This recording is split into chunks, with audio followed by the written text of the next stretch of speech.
D'abord, je voudrais remercier Jean et Bruno de m'accueillir dans leur équipe en tant que chercheur associé. C'est pour moi une joie de pouvoir enfin atterrir dans une grande institution, alors que j'ai été pendant plus de 3 décennies à me mouvoir dans la sphère soufie, où j'ai été un électron libre. Centre veut dire markaz, rakaza, se fixer. Et là, je me fixe dans quelque chose qui va me porter encore plus haut. Et peut-être, si j'ai le temps, à la fin de mon intervention, je vous dirai dans quoi nous nous projetons. Mais en attendant, je voudrais d'abord remercier Moundir, parce qu'il a préparé mon propos de manière absolument subtile, puisqu'il a parlé du cœur. Et le cœur, huwa mahal nadarullah ilayna. C'est là que Allah dépose son regard. Et le hadith nous dit, ala fil jasadi mudra. إذا صلحت صلح الجسد كله وإذا فسدت فسد الجسد كله ألا وهو القلب. Je traduis. N'y a-t-il pas dans le corps un organe qui, s'il est sain, tout le corps devient sain, et s'il est atteint, affecté, eh bien tout le corps sera affecté. Donc merci Moundir de m'avoir permis de comprendre, chose que je ne savais pas, que le centre magnétique du torse se situait au niveau du cœur. Merci. Maintenant, j'aimerais vous dire combien il m'est difficile de parler de soufisme en 20 minutes devant une assemblée aux 2/3 initiés et un panel aux 2/3 soufis. C'est très compliqué d'avoir cet esprit de synthèse, mais je vais m'essayer à cet exercice parce que le contexte l'impose.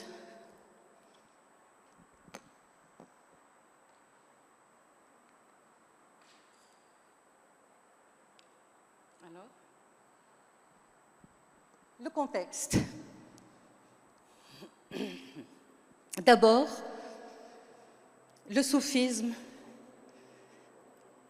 comme toute spiritualité à travers le monde, est une spiritualité vivante au cœur de l'islam. Nous sommes sur un territoire, notre nation, notre pays, le Maroc, où le soufisme est dans nos gènes.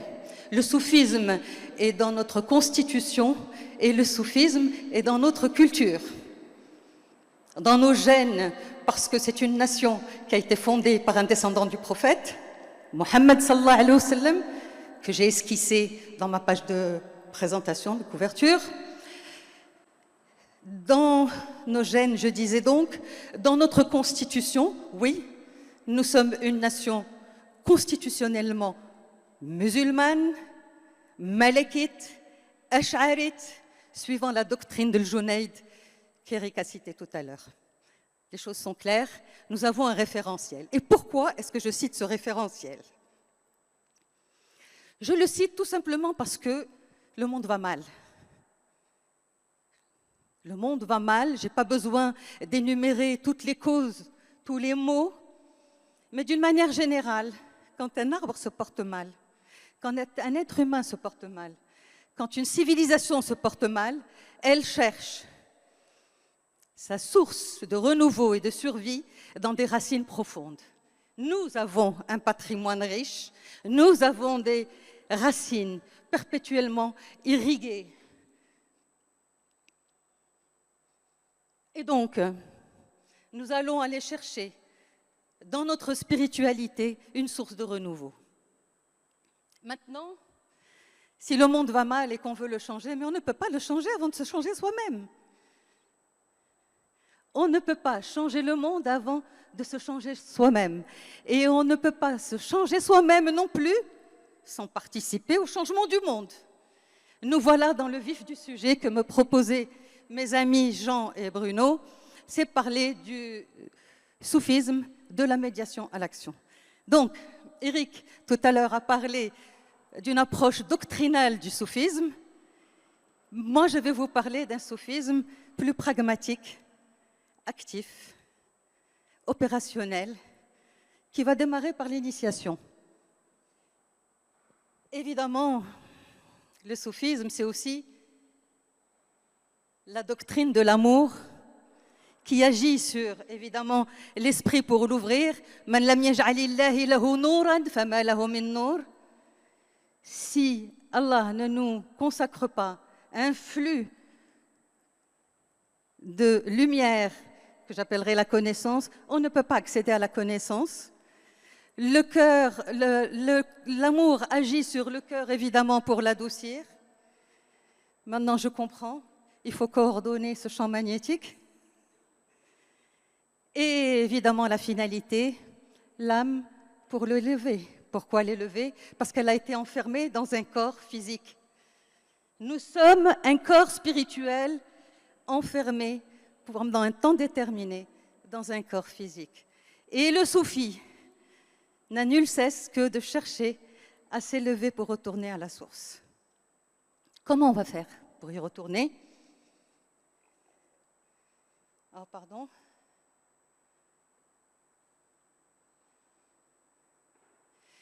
Là, je vais rapidement revenir sur des références qui ont déjà été citées. Le hadith Qudsi qu'a cité Eric tout à l'heure, qui dit que Allah a dit, j'étais un trésor caché et j'ai aimé me faire connaître. Je créais le monde et par moi, il me connaît. Moi, ce que je retiens dans ce hadith, il y a plusieurs lectures dans ce hadith. Il en a fait une. La mienne, c'est que dans ce hadith, à l'origine de tout, de la vie, de la création, de nous, il y a amour et connaissance. Pour moi, le soufi, il marche sur deux pieds, l'amour et la connaissance. Et puis, le deuxième hadith qui a été cité pour trouver la racine épistémologique du soufisme. Le soufisme est une science qui est extraite, qui est bâtie sur la station la plus élevée de notre religion, qui est l'islam, l'iman, l'ihsan. Je ne vais pas revenir dessus. Et effectivement, l'ihsan, c'est adorer Dieu comme si on le voyait. Car si on ne le voit pas, certes, lui nous voit. Et c'est là un état d'éveil, de conscience, de vigilance, parce qu'il y a toujours un regard sur nous. Il nous voit, il est en nous. Il a dit « La tasa'uni ardi wa la sama'i, walakin wasa'ani qabda abdi » Ni ma terre ni mes cieux ne peuvent me contenir. Seul le cœur de mon serviteur le peut.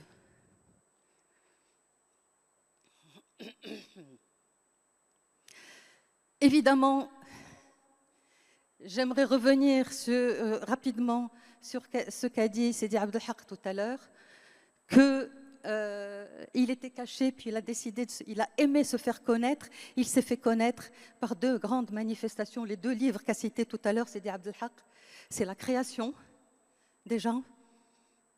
Et quelle manifestation! Je ne veux pas rentrer dans une dimension encore plus ésotérique qui m'amènerait à parler pendant des heures sur la première manifestation. Maintenant, tout ce qu'il faut retenir, c'est qu'il faut rester en expectative à la lecture des signes dans le monde et en nous.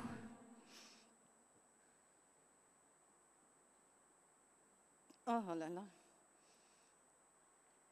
Bien, alors, quand on me demande de parler de médiation et d'action, la médiation, c'est cet axe vertical qu'a signalé tout à l'heure Eric, mais que je préfère appeler Sidi Younes, j'aime bien l'appeler Sidi Younes, l'axe vertical qui nous met en relation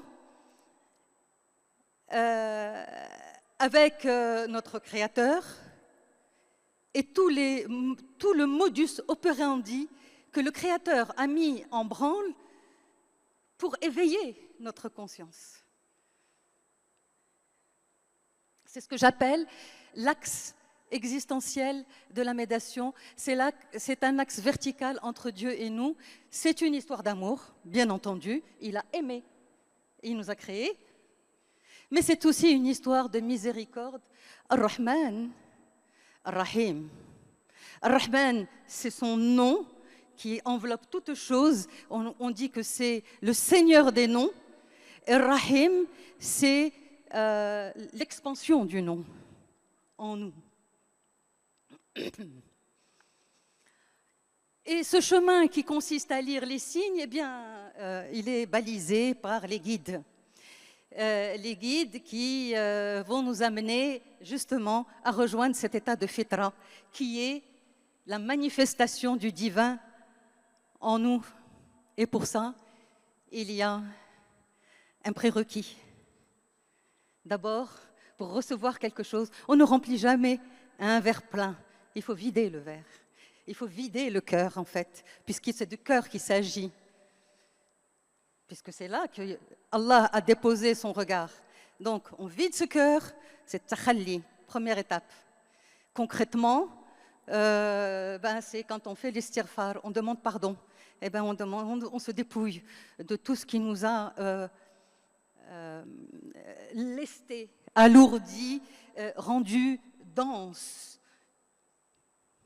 Ensuite, il y a la deuxième étape, c'est d'acquérir les outils de lecture et les outils qui vont nous permettre d'agir. La deuxième étape, l'action. C'est ce qu'on appelle « tahalli ». Et pour ça, il y a aussi un rituel, il y a des prières, il y a un état dans lequel on doit se mettre pour recevoir justement ce dépôt sacré. Ensuite, évidemment, l'étape ultime, c'est « at-tajalli », « al-fana », puis le baqa. Évidemment, le baqa, c'est, comme Sidi Younes l'a dit, c'est le point central de la croix. Puisque nous avons un axe vertical qui nous met en relation avec le Seigneur par le madad, le flux, et tawakkul, la confiance qu'on lui fait. Et puis il y a l'axe horizontal qui va nous obliger à porter l'amana et khilafatullah fi ardih, la lieutenance de Dieu sur terre, et mettre en œuvre les attributs divins qu'il nous a offerts à travers ses noms et leur puissance.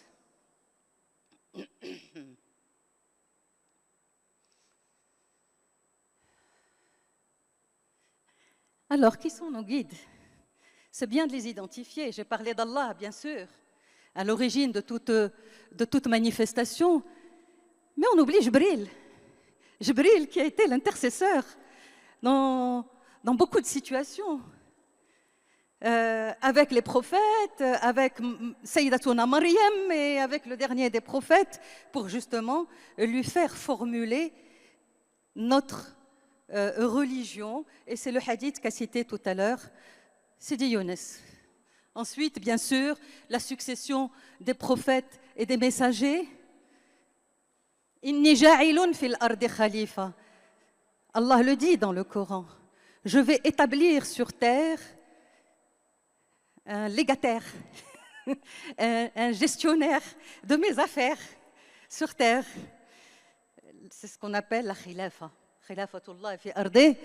Et elle s'exerce avec le prérequis que j'ai dit, de l'initiation et de la mise en condition, et avec les outils qu'on reçoit au fur et à mesure.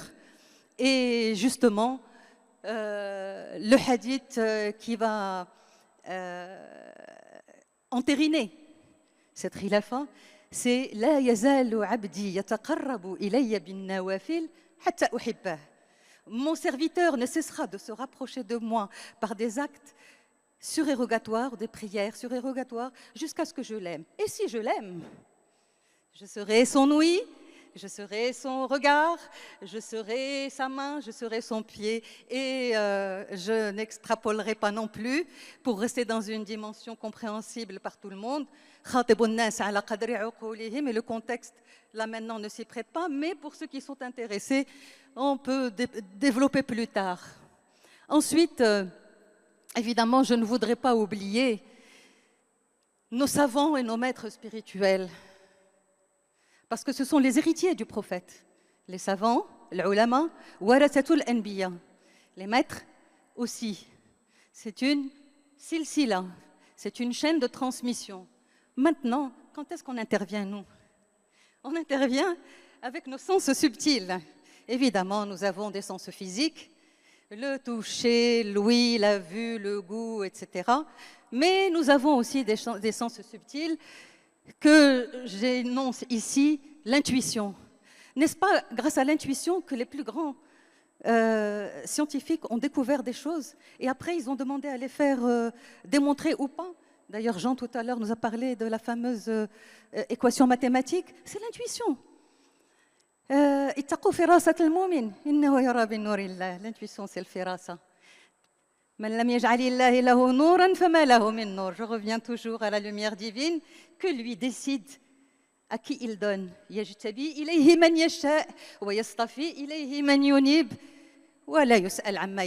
C'est lui qui décide à qui il va confier son secret, à qui il va confier les clés.